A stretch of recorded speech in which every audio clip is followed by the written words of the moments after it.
Bienvenue à The Debate. Aujourd'hui, on va se pencher sur un sujet qui a vraiment secoué les derniers mercatos. L'influence croissante et la stratégie de la Ligue de football saoudienne. Absolument. Et la question qui divise un peu tout le monde, elle est assez simple à formuler, mais beaucoup plus complexe à résoudre. Est-ce que la Saudi Pro League est une menace systémique qui vient piller le football européen, ou est-ce que contre toute attente, elle représente une opportunité? C'est de ça qu'on va discuter en se basant sur l'analyse des récents transferts, quoi. Pour moi, la réponse est assez claire. Je pense que l'attrait saoudien est un danger direct pour le développement de nos talents et pour l'intégrité sportive de nos championnats. Et de mon côté, je vais défendre une idée un peu à contre-courant. Pour moi, c'est d'une soupape de sécurité pour les finances de beaucoup de clubs européens, et c'est en train de devenir une nouvelle étape, presque logique dans la carrière d'un footballeur mondialisé. Une étape logique. Alors là, j'ai vraiment du mal à voir la logique sportive. Pour moi, le projet saoudien, c'est avant tout une force de déstabilisation massive.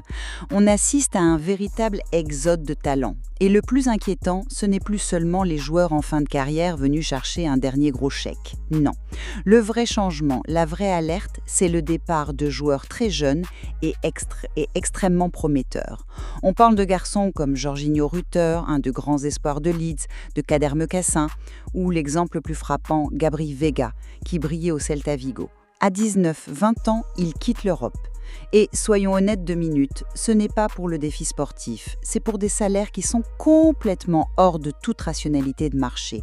En faisant ce choix, ils mettent leur progression au plus haut niveau, entre parenthèses, dans le frigo, pendant les années les plus cruciales de leur développement. Une ligue moins intense, des matchs moins exigeants tactiquement, c'est un frein terrible. Attends, le mot exode me paraît très fort, et danger aussi. Je comprends l'inquiétude, mais je pense que c'est une vision très centrée sur l'Europe qui ignore une autre réalité. Pour énormément de clubs, notamment en France où l'économie est fragile, cette prétendue menace est en fait une bouffée d'oxygène financière extraordinaire. La Ligue saoudienne agit comme un régulateur, une sorte de soupape de sécurité. Elle permet à des clubs de vendre à prix d'or des joueurs qu'ils n'arrivaient plus à gérer ou dont les salaires devenaient un fardeau.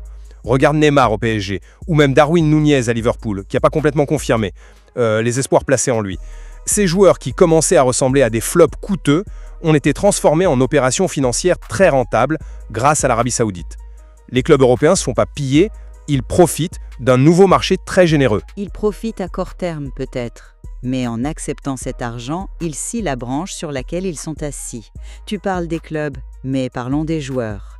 Mettre sa carrière dans le frigo, comme je le disais, c'est pas anodin. 1 ou 2 ans à ce niveau d'intensité, c'est incomparablement plus faible que la Première Ligue, la Liga ou bien sûr la Ligue des Champions. Tu ne peux pas faire une pause dans ta progression à 20 ans sans qu'il y ait des conséquences.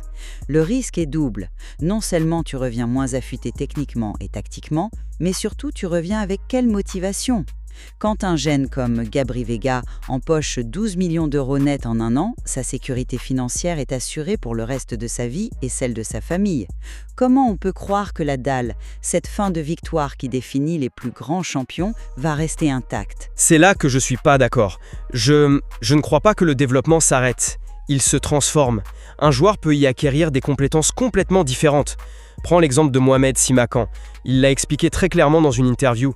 En Arabie Saoudite, il a dû devenir un leader. À Leipzig, il était un bon soldat dans un collectif bien huilé. Là-bas, il est devenu la tête d'affiche de sa défense. Il a dû prendre la parole, guider ses coéquipiers, assumer un statut qu'il n'avait jamais eu. C'est une facette de son jeu qu'il a développée. Et puis, il faut pas caricaturer non plus. C'est pas un désert footballistique. Ces jeunes s'entraînent tous les jours avec des légendes comme Cristiano Ronaldo et sont dirigés par des coachs de renom comme Simone Inzaghi ou Christophe Galtier. C'est pas rien quand même. D'accord pour le leadership, c'est un argument qui s'entend. Mais tu ne réponds pas vraiment à ma question sur la fin. Comment un joueur comme Simakan, même avec plus de responsabilités, retrouve-t-il la même rage de vaincre en revenant en Europe alors que son avenir est déjà totalement assuré ? La sécurité financière, ça peut être une libération, comme tu le disais, mais ça peut aussi être un anesthésiant. Mais ça peut aussi être tout le contraire. En se libérant de la pression du prochain gros contrat, celle qui obsède tant de joueurs et leurs agents, ils peuvent justement se reconcentrer sur l'essentiel. Le plaisir du jeu, la performance pure. Le football redevient un sport, pas seulement un gagne-pain. Pour certains, cette liberté peut décupler leur envie de prouver qu'ils sont revenus pour des raisons sportives, pour gagner des titres, pas seulement pour l'argent. C'est un pari sur leur mentalité, mais je pense pas qu'on puisse affirmer d'emblée de le sera forcément diminué. Même en admettant cet optimisme sur la mentalité, ça ne change rien au problème de fond. C'est une fuite de talent brut. Des joueurs qui devraient être les stars de nos championnats dans 2 ou 3 ans sont détournés par une puissance financière extérieure avant même d'avoir atteint leur plein potentiel chez nous. À long terme, ça affaiblit forcément le spectacle, la compétitivité. Si la Première Ligue, la Bundesliga, la Ligue 1 perdent systématiquement leurs meilleurs espoirs de 20 ans, comment maintenir le niveau d'excellence ? C'est un jeu à somme nulle où la puissance financière saoudienne appauvrit le réservoir de talents européens. C'est là qu'on a une divergence fondamentale. Pour moi, il faut complètement changer de perspective. Ce n'est pas une fuite, c'est une forme de régulation du marché. Ce n'est pas une relation prédatrice. L'image qui me vient, c'est celle du crocodile et de l'oiseau. Le crocodile, ce sont les clubs européens et surtout leurs académies de formation qui produisent une quantité phénoménale de talents, presque un surplus. Il y a trop de bons jeunes joueurs pour un nombre limité de places dans les grands clubs.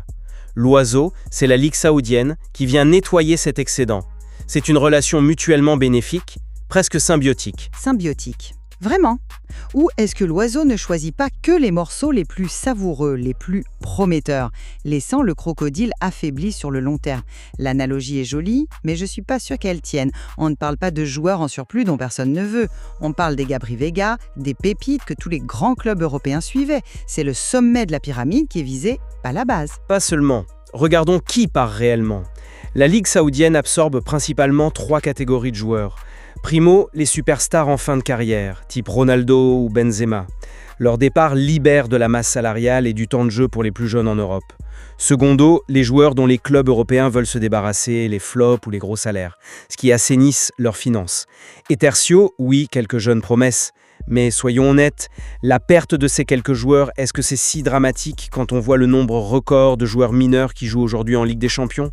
La production de talents en Europe est si intense que la perte de quelques-uns est presque immédiatement compensée par l'émergence de nouveaux, encore plus jeunes.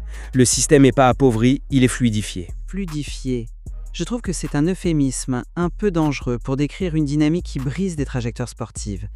Présenter ce détour saoudien comme une étape stratégique me semble complètement déconnecté de la réalité de la compétition de haut niveau.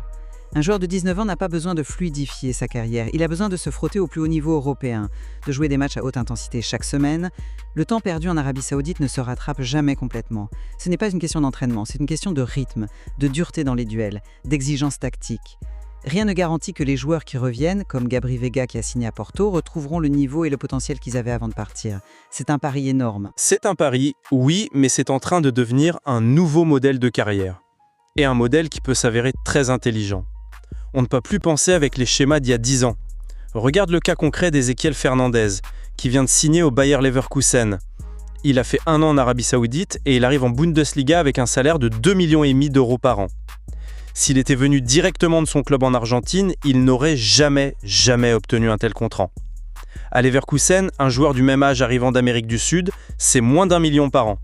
Son passage là-bas a non seulement sécurisé financièrement son avenir, mais il a aussi considérablement augmenté sa valeur et son pouvoir de négociation à son arrivée en Europe. Ce n'est plus une voie à sens unique vers la pré-retraite, c'est une boucle. Une boucle qui peut très mal se terminer. Pour Ezequiel Fernandez qui réussit à rebondir dans un grand club, combien vont se perdre en route ? On manque cruellement de recul. On est à peine à la 7e fenêtre de transfert influencée par les Saoudiens. Revenir au top niveau après une pause dorée, c'est un exploit, ce n'est pas une norme. Regarde Jordan Henderson, il a tenté le pari, il est revenu à l'Ajax. Est-ce qu'il a retrouvé son influence au niveau de Liverpool ? Absolument pas. Il a semblé en décalage complet avec le rythme du football européen. Le retour n'est pas si simple. Le cas Henderson est différent, c'est un joueur plus âgé, en fin de carrière, qui est revenu pour d'autres raisons. Pour les jeunes, c'est une nouvelle stratégie. Ils partent 1 an ou 2, ils gagnent de quoi mettre leur famille à l'abri pour des générations, et ils reviennent plus matures, en position de force pour négocier, et avec une pression financière en moins. Ils peuvent choisir leur prochain club pour le projet sportif, et uniquement pour ça. C'est peut-être ça le vrai luxe. Ce n'est pas une impasse dorée, c'est un tremplin financier qui leur donne ensuite une liberté sportive totale. Il faut juste accepter que le plan de carrière linéaire et purement européen n'est peut-être plus le seul modèle viable. En résumé, même si je reconnais les bénéfices financiers immédiats pour certains clubs qui vendent bien, je reste convaincu que cette dynamique est un risque systémique majeur à long terme. Elle installe l'idée que le mérite sportif et la construction patiente d'une carrière sont secondaires par rapport à l'opportunité financière. C'est une dévalorisation du projet européen qui risque de nous priver de nos futurs grands joueurs avant même qu'on ait pu les voir éclore. De mon côté, je conclus que le mot menace est inapproprié. C'est un nouvel acteur très puissant qui apporte des solutions pragmatiques à un écosystème qui était en surchauffe, avec une surabondance de talent et un manque chronique de liquidité. Ce qui était une simple destination de pré-retraite il y a 3 ans s'est transformé sous nos yeux en une étape de carrière stratégique.